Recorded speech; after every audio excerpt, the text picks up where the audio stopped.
Kuat kalian sedaya warga aku mendukung. Inggih menika utahe negaring Purwocarita. Yo yen ngono ra aku mestake gawe.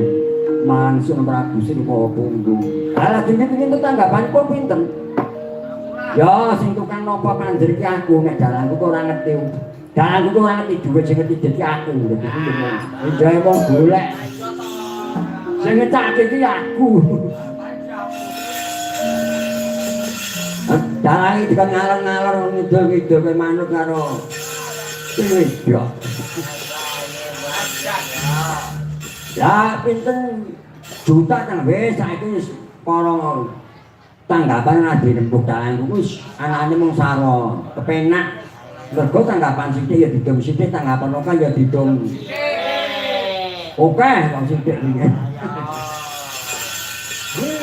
ngambene kok apa bro tono